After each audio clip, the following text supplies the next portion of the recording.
오늘 2024년 오늘 6월 7일입니다. 금요 기도회에 베드로전서 5장 1절에서 4절까지의 말씀으로 영광에 참여할 자라는 제목으로 잠시 은혜를 나누겠습니다.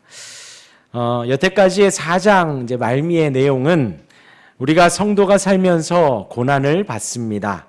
그런데 고난 받으면서 우리는 꼭 늘 이런 고민을 합니다. 그 고난이 외부에서의 고난이기도 하고 나의 육체적인 삶에 대한 역행하는 하나님의 그 힘으로 살아가는 그러한 고난이기도 합니다. 그런데 우리가 그렇게 살아가며 이 고난이 하나님의 뜻인가 하는 고민을 늘 하게 된다는 거죠. 몇 번 말씀드리지만 우리나라에서 신앙생활 한다고 손가락질하거나 돌을 던지거나 생명의 위협을 가하는 사람이 없습니다. 하지만 예수를 믿는다고 공언하고 예수를 믿는다고 내가 교회를 다닌다고 자랑하고 다니면 손가락질하는 사람들이 있고 혹 사람들로부터 멀어지기도 하고 사람들이 좀 다른 생각을 갖기도 합니다. 그런데 어찌되었건 그렇게 고난의 삶을 사는데 저와 여러분들 우리가 이 시대를 살아가면서 이것이 하나님의 뜻인가 하는 고민이 늘 든다는 것이지요. 그러나 우리가 단순히 생각해 보면 어렵게 신학적으로 깊이 있게 생각하지 말고요. 단순히 생각을 해보면 우리가 이 땅을 살아가며 혹 지금 나의 참음이 지금 나의 인내가 혹은 지금 나의 고통이 어려움이 내가 우리 4장 말미에 보면 살인을 하거나 도둑질을 하거나 혹은 악행 가운데 있는 것이 아니라면 지금 이 시간에 내가 좀 애매하긴 하지만 어렵고 힘겨운 이 고난 가운데 있는 것은 하나님으로부터 왔다고 믿어도 됩니다. 더 나아가서 여러분 잘 생각하십시오. 하나님의 택한 백성들, 저와 여러분들은 우리는 장로교회 성도입니다. 장로교인들입니다. 하나님의 태초전부터 계획하신 계획을 믿고 예정과 작정을 믿고요. 그리고 이 땅에서 하나님의 주권인 섭리를 믿으며 살아갑니다. 저와 여러분들이 지금 이 시간 신앙생활하는 것은 어쩌다가 되는 것이 아니라 우연히 되는 것이 아니라 그냥 되는 것이 아니라 하나님의 계획 가운데 있다는 것이지요. 그렇게 하나님의 자녀로 살아가는 데 있어서 하나님의 뜻이 아닌 것은 단 하나도 없습니다. 우리 현도가 저기 앉아 있는 것도 절대로 그냥 있는 것이 아니고 우리 두 하준이가 이 자리에 앉아 있는 것도 절대 우연히 있는 것이 아닙니다. 오늘 별이가 오랜만에 온 것도 정말 우연이 아닙니다. 우리는 고백을 합니다.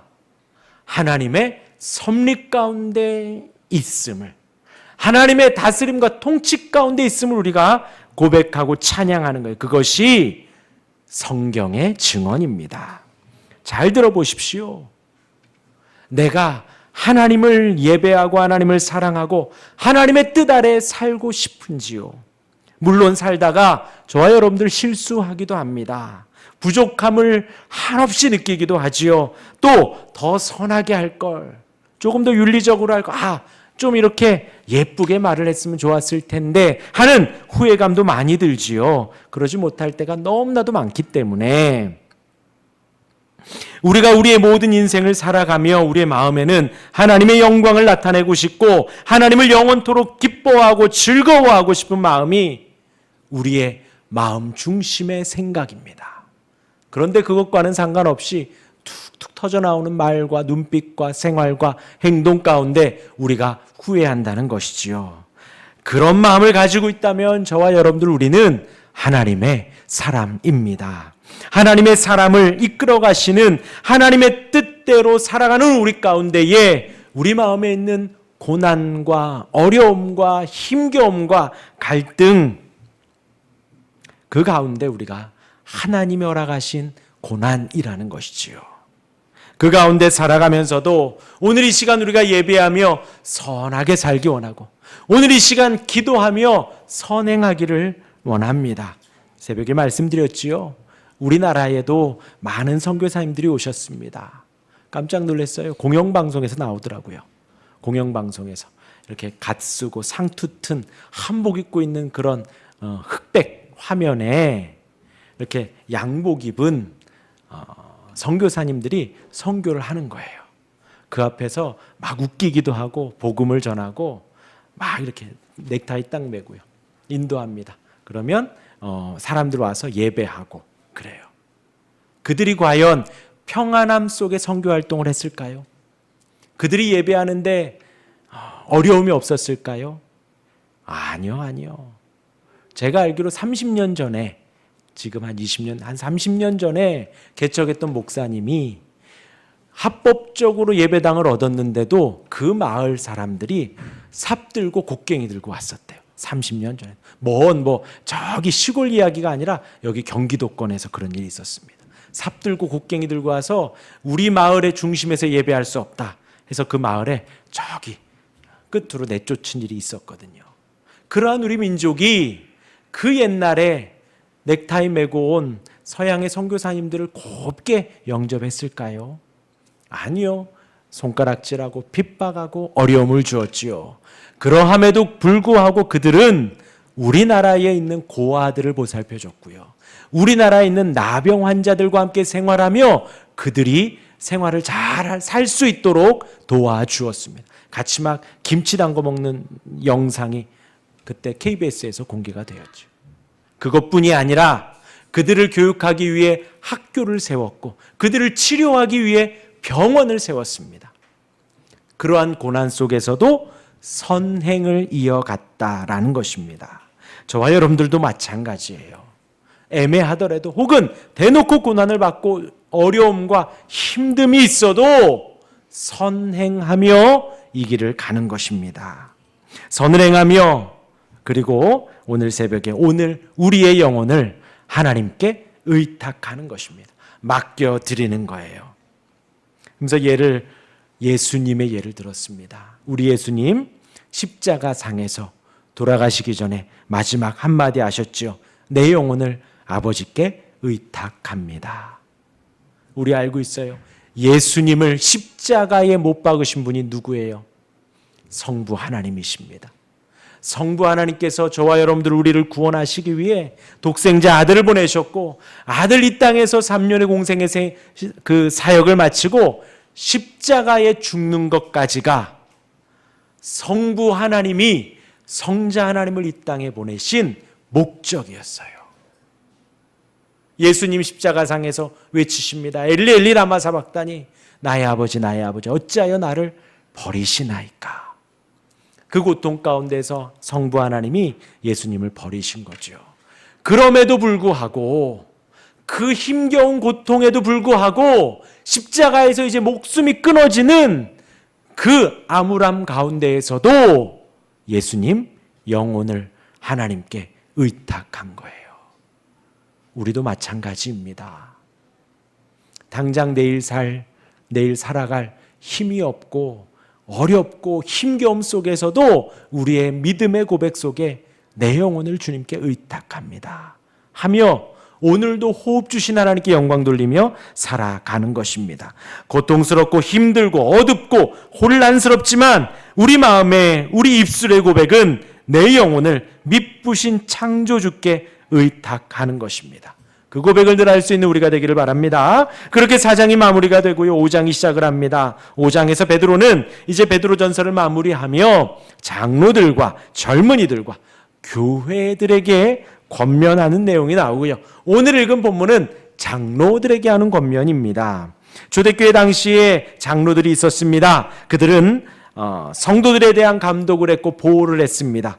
또 훈육과 교훈을 했고 또 앞에서 리더십을 발휘했죠. 이끌어가는 역할을 했습니다.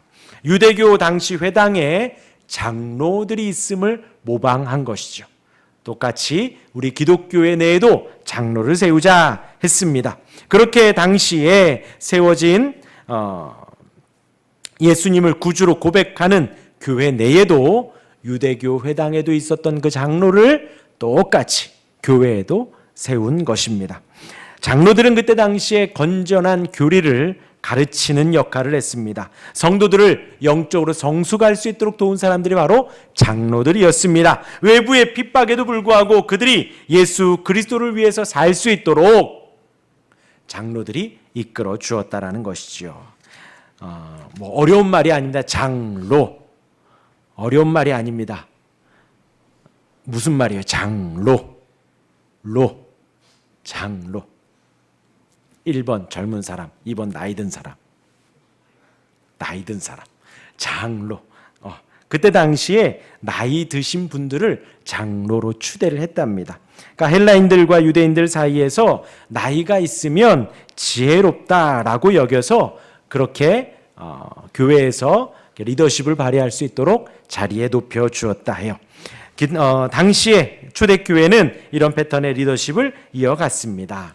그들을 향하여서 베드로가 장로들에게 권면을 하고 있습니다.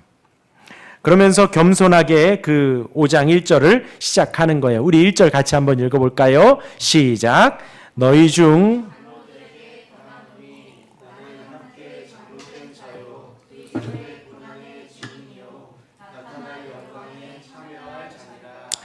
네, 베드로는 지금 베드로 전서죠. 베드로는 수제자였습니다. 예수님과 함께 그 사역을 공생의 사역을 함께 사역했던 사람이지요. 그런데 나는 너와 똑같은 장로다라고 그렇게 운을 떼는 거예요. 사도로서 더 월등함을 나타내지 않고요.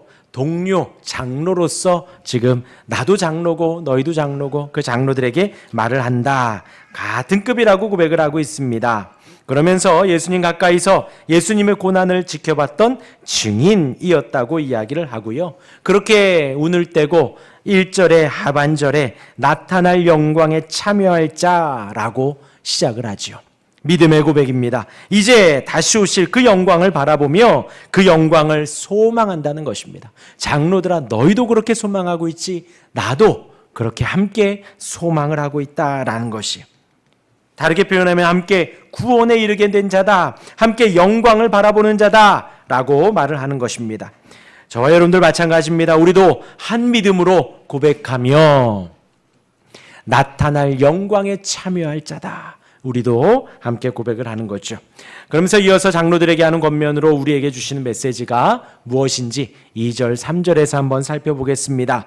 2절, 3절을 시작하며 2절의 처음에 너희 중에 있는 하나님의 양무리를 치되라고 하죠.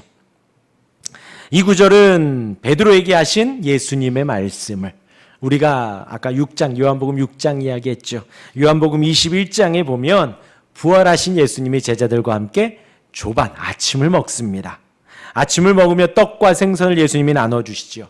그리고 베드로에게 물으십니다. 요한복음 21장 15절에 그들이 조반 먹은 후에 예수께서 시몬 베드로에게 이르시되 요한의 아들 시몬아, 내가 이 사람들보다 나를 더 사랑하느냐 하시니, 지금 어떤 상황이에요?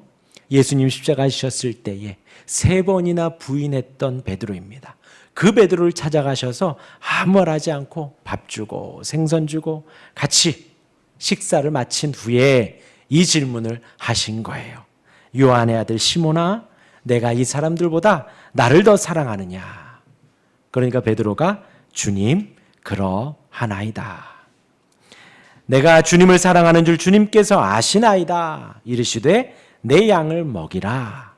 또 16절에 그렇게 물으시고 내 양을 치라. 17절에서도 내 양을 먹이라 하십니다. 그 가운데에서 26절에 내 양을 치라, 그 말과 오늘 5장 2절에 하나님의 양무리를 치되 하는 말과 같은 용례예요. 같은 단어예요. 이것은 양을 치고 기르며 보호하며 목양한다는 의미입니다. 예수님께서도 베드로에게 내 양을 치라, 목양해라. 지금 베드로도 장로들에게 내 양을 치라 라고 말씀을 하시는 것입니다. 양을 돌보는 것, 양이 위기를 당할 때에 도와주는 거죠. 어려움을 당할 때에 도와주는 것이고, 가는 것이 힘겨울 때 그늘에 또 푸른 초장에 물가로 인도하며 양을 먹이고 키우며 도와주는 것이죠. 그것을 목양한다는 것입니다. 장로들에게 그것을 권하고 있지요. 그러면서 목양을 할 때에 양무리를 칠 때에 어떻게 해야 하는지 2절과 3절에서 세 가지를 말합니다. 첫 번째, 너 억지로 하지 말고 하나님의 뜻을 따라 자원함으로 해라. 억지로 하지 말라는 거예요. 억지로 하지 말라는 것입니다. 우리가 예배할 때에도 기쁨으로 나와 예배하는 것입니다. 헌금을 하더라도 기쁨으로 헌금하는 것입니다. 봉사를 하더라도 기쁨으로 하는 것입니다. 물론 모든 예배에 기쁨이 넘칠 수는 없습니다. 그러면 좀 병원을 가봐야 되죠. 항상 기쁨이 넘치진 않아요. 힘들고 어렵고 마음이 좌절되기도 하고 슬프기도 합니다. 저는 잘 때마다 마인드 컨트롤하고 잘 때마다 눈을 감으면 마음으로 새깁니다. 나는 내일 새벽에 주님 만나러 간다. 나는 내일 새벽에 하나님의 사랑스러운 말씀을 대하러 간다. 늘 고백하다가 잠이 듭니다. 늘 기쁠 수는 없어요. 몸이 고나고 마음이 힘들고 어려우면 버겁기도 하죠. 하지만 큰 그림에 서 있을 때 우리의 마음에 항상 자원함으로 예배하는 것입니다. 자원하는 마음은 책임감을 갖고 하는 거지요. 수동적으로 하는 것이 아니라 적극적으로 능동적으로 하는 것을 말합니다. 양무리를 치되 능동적으로 자원함으로 해라 라고 이야기를 하고요. 두 번째로 더러운 이득을 위하여 하지 말고 기꺼이 하며 했습니다. 오늘날 이제 목사도 장로입니다. 교회에는 우리 장로교회는 장로가 둘이에요. 가르치는 장로와 치리하는 장로입니다. 그래서 저는 가르치는 장로입니다. 그리고 이제 여러분들 중에서 치리하는 장로가 이제 세워지는 거예요. 성도들의 투표에 의해서 우리 성도의 대표로서 장로를 세우고 그렇게 함께 두 장로가 교회를 같이 이끌어 가는 것입니다. 민주적으로 하나님 중심으로 그렇게 세워가는 거예요. 그런데 이제 그렇게 목사들이 이렇게 봉사를 하면서 보수를 받지요. 그렇게 부유한 목사들이 몇 있기는 하지만 사실 한국교회의 현실에서 봤을 때 목사들이 개척을 하고 그렇게 몇몇 목사들과 같이 부유해지기는 쉽지 않습니다. 그런데 목회를 하다가 보면 그런 어떤 포인트나 그런 어떤 기회나 그런 시간, 그런 사람들을 만나게 되기도 하죠. 그런데 그럴 때에 더러운 이득을 위해서 어떤 양무리를 치거나 가르치거나 말씀을 배우거나 말씀을 선포하거나 예배하는 것 외에 어떤 보수를 받을 때나 기금을 조성할 때에 사람들이 욕심이 생기게 됩니다. 그것이 바로 탐욕이지요. 여기에서 욕심을 내기 시작하면 목사의 운명은 거의 끝입니다. 더 이상 양들이 양으로 보이지가 않는 거예요. 한 사람 한 사람 다 그 탐욕의 노예가 되고 집착하게 되고 본인의 어떤 그런 것들을 정당화하기 위해서 말씀을 오용하게 되는 것이에요. 그러면 끝이에요. 그럼 끝이에요. 더러운 이득을 위하여 하지 말고 기꺼이 하여라. 기꺼이 하여라. 그렇게 두 번째 말을 하고요. 그것은 장로들 지금 베드로가 장로들에게 하는 말이고 저에게 목사들에게 하는 말이고 여러분들도 마찬가지입니다. 교회를 오는 데 있어서 예배하는 것, 교회 오는 데 있어서 하나님을 찬양하고 높이는 것 이외에 다른 목적이 있으면 안 됩니다. 다른 목적이. 사람을 만나러 온다거나 사업을 하기 위해서 온다거나 혹은 그 외에 여러 가지. 그래서 지금은 교회 그런 거 없지만 예전에 어르신들은 교회에서 개 많이 했죠. 절대 하면 안 됩니다. 그리고 한창 그 네트워크 판매 한참 시작했을 때 교회에 많이 그런 일들이 있었어요. 이렇게 교회 구역 모임 하면 네트워크 판매하는 사람은 거의 그것만 자랑하는 경우가 많이 있죠. 혹은 보험이라든지 혹은 여러 가지 일들에 있어서 우리가 교회에 오는 데 있어서 예배하는 것, 양무리를 치고 함께 말씀을 나누고 은혜를 나누고 기도하는 것 이외에 다른 목적이 있으면 안 돼요. 다른 목적이 있습니다. 그러면 끝입니다. 끝이에요. 더러운 이득을 위하여 하지 말고 그렇게 두 번째 이야기를 했습니다. 세 번째, 맡은 자들에게 주장하는 자세를 하지 말고 양무리의 본이 되라. 장로들은 힘이 아니라 모범으로 양무리를 인도하라는 것입니다. 주장하는 자세, 강제적으로 지배하거나 굴복시키는 것을 말합니다. 교회는 하나님의 말씀이 선포되는 곳입니다. 이제 우리 다음 주에 벨직 신앙고백서를 배우는데요. 거기에서도 하나님, 우리가 믿는 하나님은 유일하신 하나님이십니다. 그 가운데 어떤 단어가 나오냐? 불가해하다라는 단어가 나와요. 우리가 이해할 수 없다라는 거예요. 그래서 저는 이 앞에서 여러분들에게 성경을 이해시키는 사람이 아니라 하나님의 말씀을 그대로 그냥 선포하는 사람인 거예요. 근데 이제 거기에서 어떤 이러한 좀 특수적인 상황이 있기 때문에 약간 여기 강대상이 높은 것처럼 제가 좀 높아 보이고 여러분들이 좀 낮아 보이는 것은 지금 이것은 선포하기 편하기 위해서 이렇게 한 것이지, 제가 여러분들보다 더 높습니다, 더 권력이 있습니다, 더 힘이 있습니다라는 것이 아니라는 거예요. 그런데 사람의 욕심이 그렇게 가다 보면 위에서 장로들은 이렇게 지시하는 역할이 된다는 거죠. 또 어떤 그룹의 리더가 되면 지시하는 역할이 될 수가 쉽다라는 것입니다. 그렇게 되지 말라는 거예요. 그렇게 되지 말라는 것입니다.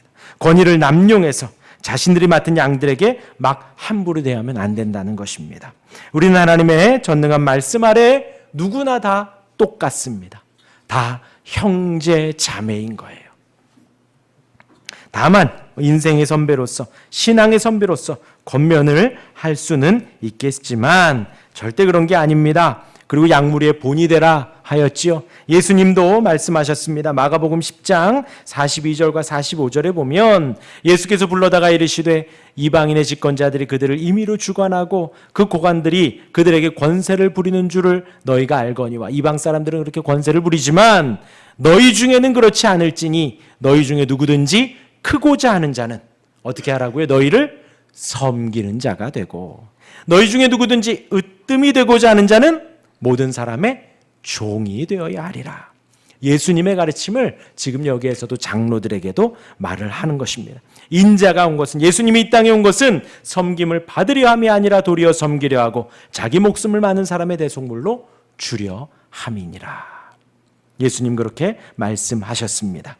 교회에서 그렇습니다. 지도자들, 리더들은 겸손과 종됨의 본이 되어야 합니다. 먼저 움직여야 하고 더 낮은 곳으로 가야 하고 무릎을 꿇어야 하고 머리를 숙일 수 있어야 합니다. 잘잘못 따지는 게 중요한 게 아니라 내가 먼저 잘못했습니다, 내가 먼저 용서의 손을 내밀고 화해의 마음을 여는 것이 바로 이 자리입니다. 바로 리더의 자리인 것입니다. 그렇게 하시기를 바랍니다.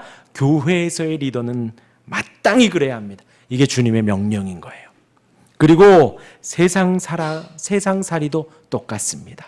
똑같아요. 세상에서도 그렇게 종이 되고 섬기면 마땅히 그 모임에서 리더가 되어집니다. 이어서 4절 우리 함께 읽을까요? 4절 시작. 그리하면 목자장이 나타나실 때에 이렇게 말한 근거를 말하고 힘을 내라는 거예요. 어떠한 힘을 내냐? 주님 오실 때에 시들지 않은 영광의 관을 얻으리라. 우리가 이것을 바라며 살아가는 거예요. 이것을 바라며 예배하는 것이고, 이것을 바라며 섬기고, 이것을 바라며 종이 되는 것입니다. 그럴 때에 우리의 목자장이 나타나시는 거예요. 목자장이. 우리 주님 다시 오셔서 영광의 관을 우리에게 씌워 주시는 것입니다. 베드로가 장로들에게 이렇게 말했지만 부득 장로들뿐만이 아닙니다. 여기 있는 저와 여러분들 모두가 알아야 하는 성도의 마땅한 본이 되어집니다. 우리 모든 기독교인으로서의 조건이 되어집니다. 그리할 때에 영광에 참여할 자가 되어 영광의 관을 얻게 될 것입니다. 그 영광에 참여하는 우리가 되기를 주님의 이름으로 축원합니다. 아멘.